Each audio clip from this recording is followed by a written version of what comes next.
I'm here at Brisbane Supernova at the ESL AUNZ Finals for Respawn Ninja with Tux. And what just happened? You just beat Order in a best of one. Yeah, it was expected, to be honest. How we've been playing on LAN lately, it doesn't really feel like anyone can beat us, but we obviously haven't played Grayhound. We're really so keen to play them. Yeah. Because they've sort of dodged us the last few events. But yeah, I mean, it came down to a really tight game. When we were up about 12-7 or 13-7 or something, probably should have ended it. But we lost a couple of crucial rounds and they were able to bring it back.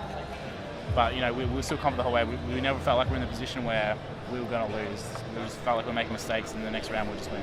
Yeah, for sure. And something I was interested in, we'll sort of like touch on results a little bit, because obviously you do have this coming off. When did you come off the plane, actually? We got off the plane at 9:30. Obviously we got off the plane about... From New Zealand, where you won the LPL finals. Yeah, so we had a 6 a.m. wake up this morning in New Zealand, which is 4 a.m. here. Yeah. On the plane at 9. Yeah, it's been fried. So. Yeah, true. And then how was the LPL finals, though?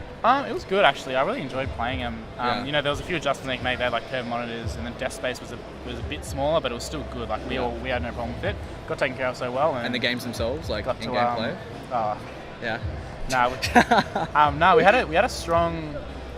had a nice BO3 against Legacy. I think we played them on train, and we played them on train online last week, and we smashed them. And then they came out and were like obviously really prepared and won a lot of nice rounds. I thought they played it really well, and then we just smashed them the next two maps. And then against TM, we just 2-0'd them. Yeah, it was nice. We scrimmed Cage once.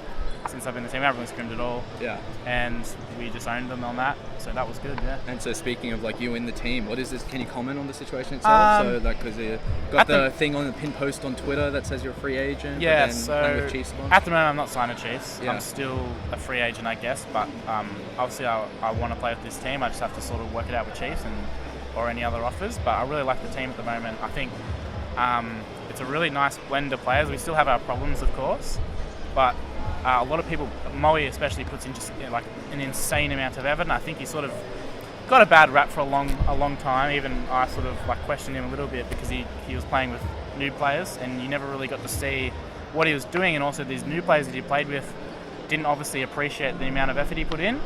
But it just shows when you put in that amount of effort, you put in some good players, the results will show for sure. And so specifically between you and him, what's the sort of calling duties like? Because I saw you talking a bunch. Yeah, so I think it's quite good because Moe is the kind of guy, he'll get all the strats, he'll get everything. He's a really like calm, composed leader, and he'll go over the game plans and he'll do all this stuff. He'll watch demos, he'll counter strat, does heaps, and then in game he'll make some calls. And I think for me, I did it with APOC as well, which is I'll get info and I'll just make calls. Yeah. So I'll be mid-round calling and also start a round calling when I feel like we can win rounds, and I feel like we definitely win a lot of rounds off that, and I think it's a really great dynamic. And also Texter chips in a fair bit as well.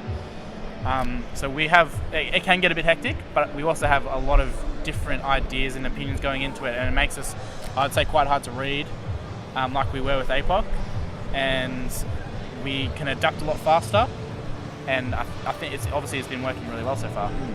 And specifically talking about this new team with like Moe CQ and Infrequent coming in, what are the roles looking like compared to the old Chiefs lineup? So they're quite similar in the sense that I'm anchor on some maps, sometimes I'm rotated on some maps. I feel like I've just sort of been, I'm in quite a lot of my own roles, strong roles that I really quite like, and I know I can have a lot of impact on. On some maps it's a bit different, but on most of them I feel like I'm in this really good position.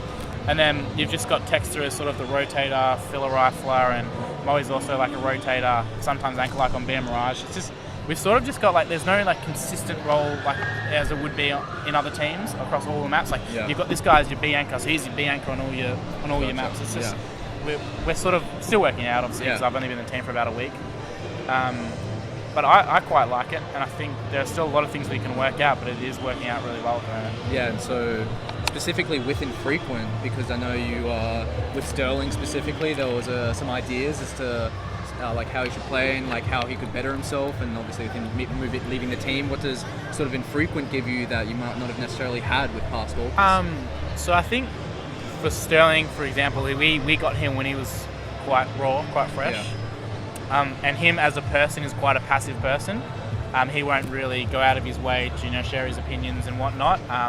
And going into our team at that time was quite a bad environment, especially for him, for someone like that.